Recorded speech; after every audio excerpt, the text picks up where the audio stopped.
Hi everyone, I hope you can all see and hear me this time. I'm just going to get Annie to let me know that you can hear me. I'm not sure where I'll see the comments. But yeah, I think that she can hear me because I can hear her with it on in the background. So yeah, that's good. Sorry about last night, everyone. Just major technical issues with the Wi-Fi. I don't know what happened. I don't know why it happened, but for some reason I sounded like a robot, and I was talking away and nobody could hear a word I was saying. So I do apologise. So I thought I'll just do a complete rerun of what I said last night at the Rosacea clinic, and then upload it onto the page, and you can just look at your leisure for the bits that are of interest to you. I think part 2 did work, but obviously you'd missed all the beginning, so I'm just going to do it all again from scratch. I can't see any comments. Facebook have changed the whole way that they that you do a live, so you know, I don't know what's happening, but I can't always see the comments. So if anybody's got any questions afterwards and I don't see them in the comments, simply pop them in and then I'll reply to them afterwards as and when I can. So welcome. I know there won't be many people joining me live because I haven't advertised that I'm going to be doing this.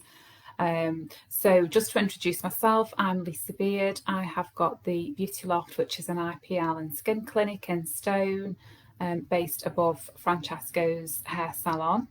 I'm an advanced skin specialist, so I have attained many different qualifications to enable me to understand the skin, lots of different skin conditions, and to be able to talk to you and advise you about your skin. So hopefully you will find this of interest if you are a rosacea sufferer. If you're not a rosacea sufferer, then this will be of absolutely no interest to you whatsoever. However, it will tell you how to prevent the onset of rosacea.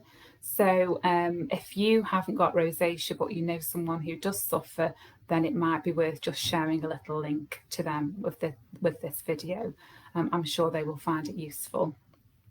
So rosacea is a very, very common skin condition. It affects a lot of people to varying degrees. There are different types of rosacea. So I'll just briefly go through some of the different types. I was hoping that I'll be able to share my screen with you so that I could show you some pictures, but I'm not sure it's going to allow me to do that. No, I can't see where it's going to allow me to do that, so I won't be able to, I'm afraid. We'll have to just go with me explaining to you what the different types of rosacea look like. They have got very long and strange names that are quite difficult to pronounce, so I don't always get the pronunciation right, so do forgive me. But the most common, I would say, type of rosacea is erythema telangiectatic rosacea. That's what it's called, angiotactic rosacea. It means redness and blood vessels, so it's a permanent redness to the skin with a tendency to flush quite easily. Usually small blood vessels visible near the surface of the skin and around it affects around the nose, the cheek area, in a kind of a butterfly shape, occasionally the chin. You will possibly get a burning or itching sensation on the skin as well. And the best way to manage this type of rosacea is prevention. So the main irritant for this type of rosacea is UV exposure. So you need to be really, really diligent with your SPF, making sure that you're wearing a broad spectrum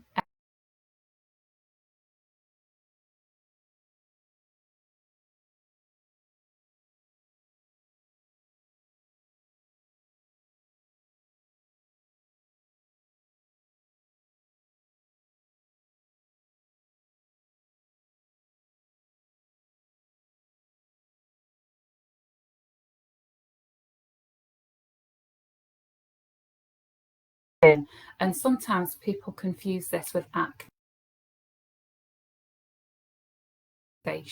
it's not actually acne, because it's not. If you were to burst one of the pustules, it would run clear.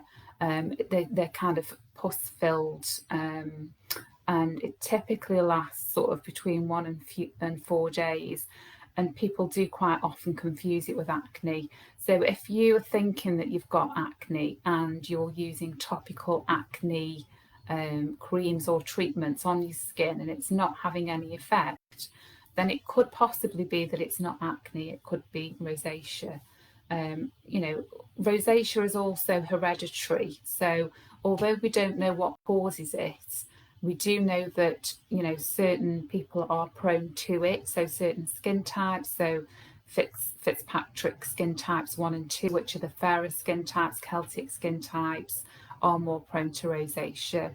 And if your parents or grandparents have or had rosacea, then genetically you are more likely to suffer with it.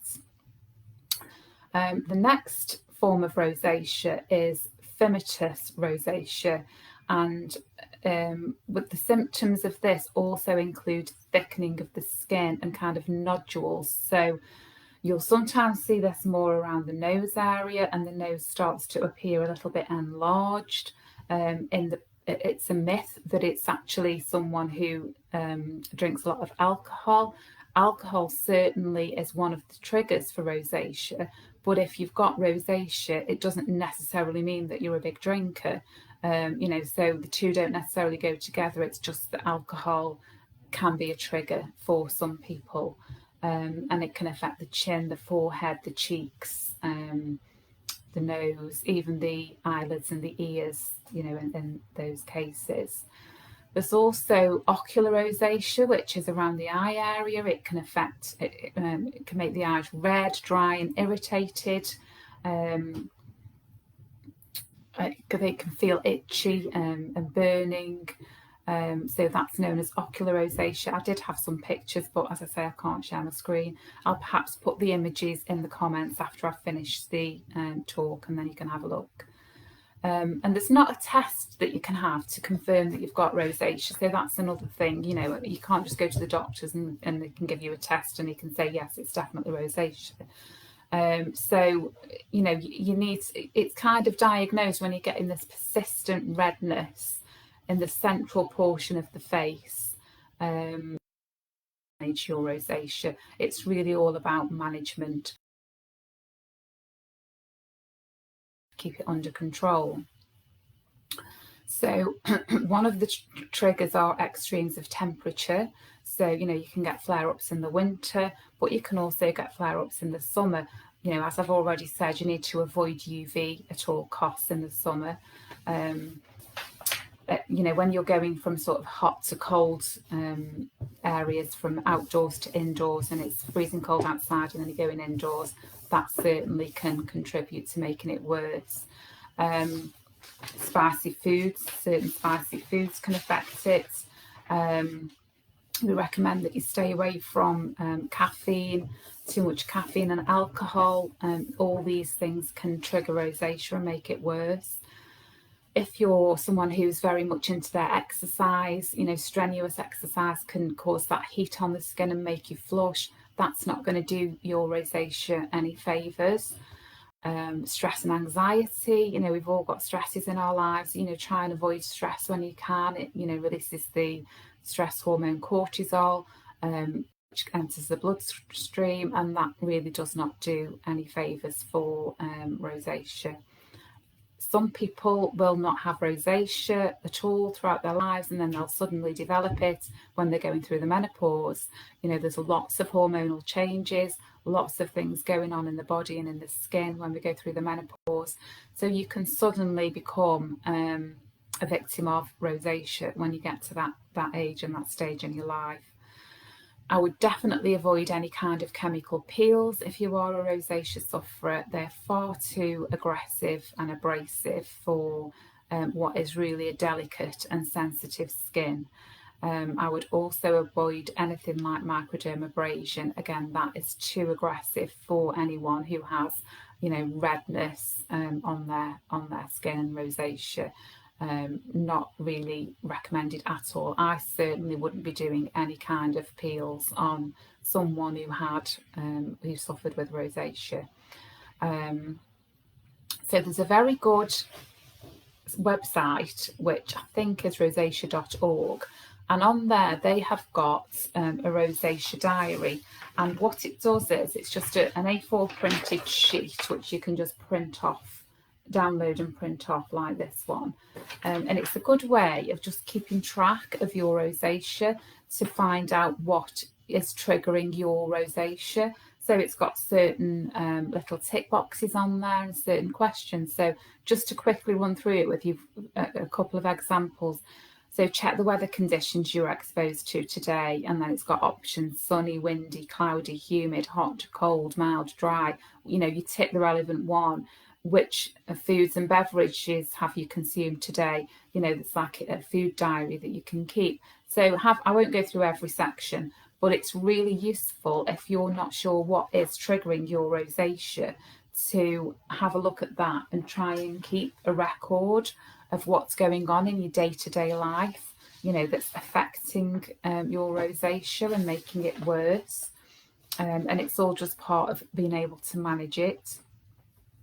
So in terms of treatments then for rosacea, rosacea can never be completely cured. If anyone tells you that they will completely cure you of your rosacea, then I don't believe them, because it's it's something that's continually there.